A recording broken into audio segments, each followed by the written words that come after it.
नमस्कार दोस्तों, मैं के दीक्षित एक बार फिर हाजिर हूँ बेबाक राय बेबाक बोल के मंच पर। मित्रों, आज मैं कुछ आगे बात करूँगा, तो सबसे पहले आप ये वीडियो देखिए, फिर इसके बाद मैं आपसे चर्चा करता हूँ। अनीता कहाँ की रहने वाली है? नहीं कि मायका यहाँ है, बहुत जरा बाड़ीगढ़। कहाँ आई हो? यहाँ मायके में रहती हूँ। यहाँ कहाँ क्या आई दिक्कत हो? हो गई? दिक्कत क्या हो गई तो बताओ। उनको कैंसर था तो खत्म हो गया। इसको क्या दिक्कत है? इसको बुखार है, लैट्रिन दस्त लग रहे थे। दवा यहाँ कहाँ आई करवाया, हो? यहाँ कहाँ आई हो? दवा करवाने दवा दवा नहीं करो। हुई? क्या बोलो डॉक्टर? रिफर करने के लिए क्या कह रहे हैं? बांधा जाना है। बांदा के लिए रिफर। हाँ, यहाँ इलाज हुआ? नहीं हुआ। कई दिन से समस्या है बिटिया को, बच्चे को? कल ही से हुई है, कितने दिन हो गए? कल से। और यहाँ कहाँ आए हो? कौन से यहाँ अस्पताल? दवा करवाने आई थी, जैसे वहाँ आपने वीडियो देखा, क्या हो गया है? मैं ये पूछना चाहता हूं, इतना संवेदन शून्य व्यक्ति कैसे हो सकता है? एक मां रोती चिल्लाती बिलखती है और इस आश्रय के साथ जाती है कि मेरे बच्चे को इलाज मिलेगा, बच्चा मेरा ठीक हो जाएगा। ये आसरा लेके जाती है और हर व्यक्ति यही सोच के जाता है, अस्पताल और डॉक्टर के पास जाता है। परंतु कितना संवेदन शून्य आज समय हो गया है। और वो व्यक्ति जिसे कभी भगवान का दर्जा दिया जाता था, कहा जाता था कि भगवान से बढ़कर डॉक्टर है, आज उसी डॉक्टर के पास जब एक महिला अपने दुधमुहे बच्चे को लेकर के जाती है, वो डॉक्टर हाथ तक नहीं लगाता, उसको देखता तक नहीं है, दवाएं तक नहीं देता है,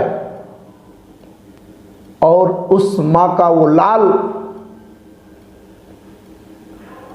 कुछ देर बाद समाप्त हो जाता है। विचार करिए, उस मां के कलेजे का टुकड़ा जब इस दुनिया से चला गया, बगैर इलाज पाए, बगैर दवा पाए, कितनी वेदना हुई होगी उस मां को, कितना रोई होगी वो मां। विचार करिए आप। अरे डॉक्टर का काम होता है, अगर कोई मरीज आया है, गरीब परिवार से ताल्लुक है, या वो बांदा नहीं पहुंच पा रहा, तो अतर्रा का जो पीएचसी सेंटर है आज सिर्फ रिफर सेंटर बन गया है। वहां पर जब वो मां जब अपने बच्चे को लेकर के आती है, तो डॉक्टर सिर्फ हाथ भी नहीं लगाते, उसको देखते भी नहीं हैं और कह देते हैं ये सीरियस है और आप इसको बांदा ले जाइए।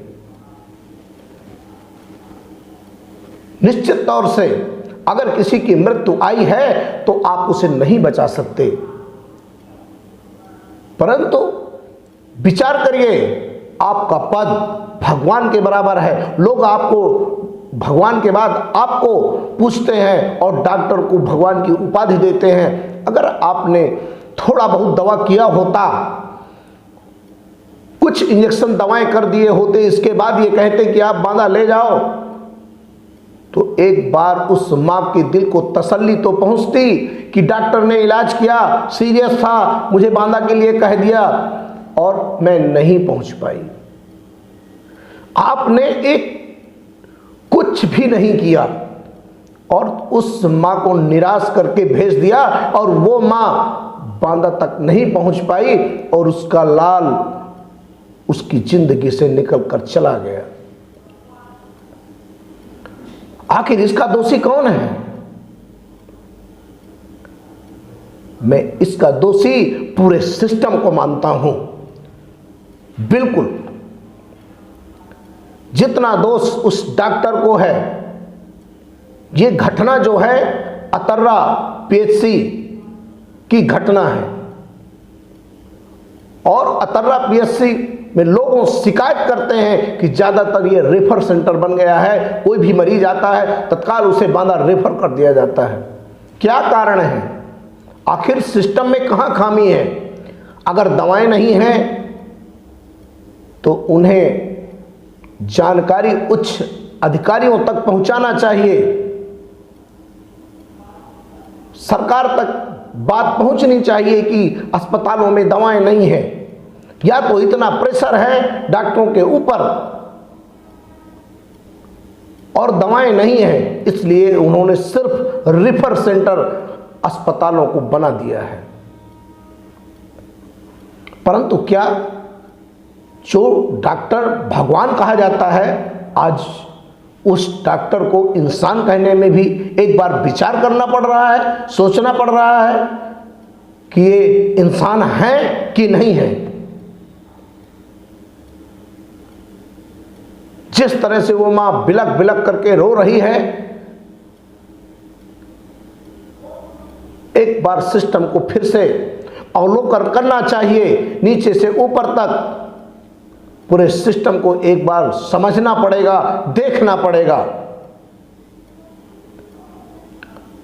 आज डॉक्टर वो जो कभी भगवान कहा जाता था, आज सिर्फ पैसा कमाने की मशीन बनकर के रह गया है। उसे इंसानियत से कोई मतलब नहीं है। कोई गरीब पहुंचता है उसे कोई लेना देना नहीं है, उसे तो सिर्फ महज है कि कितनी मोटी रकम मैं कमा सकता हूं। बस आज सिर्फ इस पर विचार हो रह गया है और इसके जिम्मेदार जनप्रतिनिधि हैं, सरकार हैं और उच्च अधिकारी हैं। अगर सच में ये समय समय पर छापे डालें, समय समय पर निगरानी करें और पूर्ण रूप से उन्हें दवाएं अस्पतालों में उपलब्ध कराएं और उन पर निगाह बनाए रखें, बराबर छापेमारी करें, तो मजाल नहीं देखता कि डॉक्टर किसी मरीज को रेफर करे, पहले इलाज करेगा और इलाज करने के बाद अगर फिर आवश्यकता पड़ेगी तो सरकारी एम्बुलेंस है, उस एम्बुलेंस में व्यवस्था के सहित दूसरे उच्च बड़ी अस्पतालों में पहुंचाना चाहिए। ये सिस्टम है, परंतु आज सिस्टम नकारा हो गया है। मैं इसलिए कह रहा हूं कि लगातार अस्पतालों से इसी तरह की शिकायत आ रही है। तेंदुआरी पीएचसी से भी इसी तरह की शिकायत है, बिसंडा पीएचसी से भी इसी तरह की शिकायतें हैं और जिला अस्पताल में आहे गवाहे इसी तरह की शिकायतें आती रहती हैं। तो आज स्वास्थ्य विभाग पूरी तरह से चरमरा गया है। अगर गरीब चाहे कि अस्पताल जाकर के मुझे वास्तव में मेरे बच्चे को मुझे किसी प्रकार की दवाएं मिल जाएंगी, मैं पीड़ा से छुटकारा पा जाऊंगा, तो वो गलत सोच के जा रहा है, क्योंकि उसको ऐसा कुछ मिलने वाला नहीं है इन अस्पतालों में, क्योंकि सिस्टम पूरा बिगड़ चुका है। और सिस्टम बनाने में सबसे पहले समाज के चुने हुए जो जनता ने चुनकर बैठाया है, उन्हें अपनी जिम्मेदारी निभानी पड़ेगी। अपने क्षेत्र के सीएचसी पीएचसी में उन्हें चेक करना पड़ेगा कि दवाएं हैं कि नहीं हैं, डॉक्टर सही काम कर रहे हैं कि नहीं कर रहे हैं। और जिस दिन से शुरू कर देंगे उसी दिन से व्यवस्थाएं सुधर जाएंगी। परंतु उन्हें क्या मतलब है? आम आदमी उन्हें वोट देता है और वोट लेने के बाद फिर 5 साल बाद उन्हें इस वोट की जरूरत पड़ेगी, तब बाद में देखा जाएगा, बाद में सोचा जाएगा, विचार किया जाएगा। और इसके दोषी निश्चित तौर से मैं मानता हूं कि इसका सबसे बड़ा दोष जनता को है, क्योंकि जनता कहीं ना कहीं जब चुनाव आता है तो पैसे रुपया लेकर के अपने कद को इतना छोटा कर लेती है कि जनप्रतिनिधि से वो कुछ कह नहीं पाते। क्यों? क्योंकि आपने भी कहीं ना कहीं चुनाव में उस धन को लिया हुआ है, उनके पैसे को उपयोग किया है, इसलिए आप अधिकार रूप से कह नहीं पाते। और इसी का कारण है कि आज पूरा सिस्टम बिगड़ा हुआ है, सिस्टम पूरा नष्ट हो गया है। मैं अपने मंच के माध्यम से कहना चाहूँगा, मैं इस तरह की आवाज़ें उठाता रहूँगा, उठाता रहा हूँ, बस मुझे आपका साथ चाहिए। मैं आपसे कुछ नहीं मांग रहा कि मैं आपको कुछ कह रहा हूँ, बस मैं ये चाहता हूँ कि आप मेरे वीडियो को इतना ज़्यादा शेयर करिए कि हर व्यक्ति तक आवाज़ पहुँचे। सब्सक्राइब करिए मेरे चैनल को, मेरे चैनल का क्रेज बढ़ाइए, और मैं हर पीड़ा को अपने चैनल के माध्यम से उठाऊंगा, उठाता रहूंगा जब तक कि व्यवस्थाएं सुधर नहीं जाती। बस एक बार आप लोग मेरा साथ दे दो। मैं किसी नेता से नहीं कह रहा, मैं किसी अधिकारी से नहीं मांग रहा, मैं आप जनता से कह रहा हूं कि आप लोग मेरे चैनल को इतना देखिए, सब्सक्राइब करिए, लाइक करिए, कमेंट करिए, शेयर करिए और पहुंचा दिए इस चैनल को नंबर 1 बना दीजिए। आपकी हर आवाज़ को, आपके हर दर्द को उठाऊंगा, और उठाऊंगा भी नहीं, इन्हें मजबूर कर दूंगा व्यवस्था सुधारने के लिए। साथ मुझे आपका चाहिए, क्योंकि आज मेरा हृदय उस माँ की पीड़ा से, हृदय मेरा द्रवित है, रो रहा है कि जिसे भगवान कहा जाता था, आज उसने इंसानियत को भी शर्मसार कर दिया है। और अधिकारियों ने, क्या अधिकारियों की निगाह से वो रोती हुई माँ नहीं गुजरी होगी? क्या वो वीडियो लोगों के निगाह से नहीं गुजरा होगा अधिकारियों के? परंतु नहीं, कोई कार्रवाई नहीं होगी, मुझे पता है।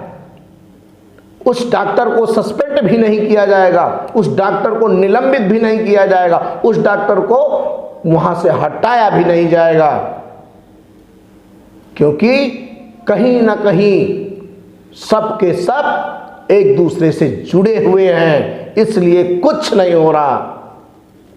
पर आप में वो पावर है, आप में वो दम है जो सच के लिए लड़ रहा है। आप उसके साथ खड़े होइए ना, उसके कंधा से कंधा मिलाकर चलिए ना, फिर देखिए कैसे आपकी बातों को सरकार को भी मानना पड़ेगा, अधिकारियों को भी मानना पड़ेगा।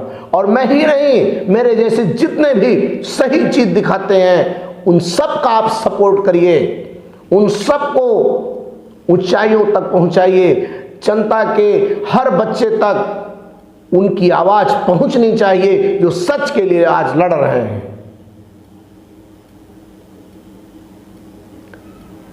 मैं तो ये देखूंगा कि आखिर इस डॉक्टर के खिलाफ कौन सी कार्रवाई होती है। क्या उस बच्चे को दवा देने से अगर एक मां को तसल्ली मिलती तो उस डॉक्टर का क्या बिगड़ जाता? परंतु उसने एक दवा भी देना उचित नहीं समझा और वो बच्चा तड़प कर मर गया। सिस्टम से इसलिए आज मैं सवाल करता हूं कि आखिर उस मां की गोदी जो सूनी हो गई उसका जिम्मेदार कौन है? जवाब देना पड़ेगा आपको।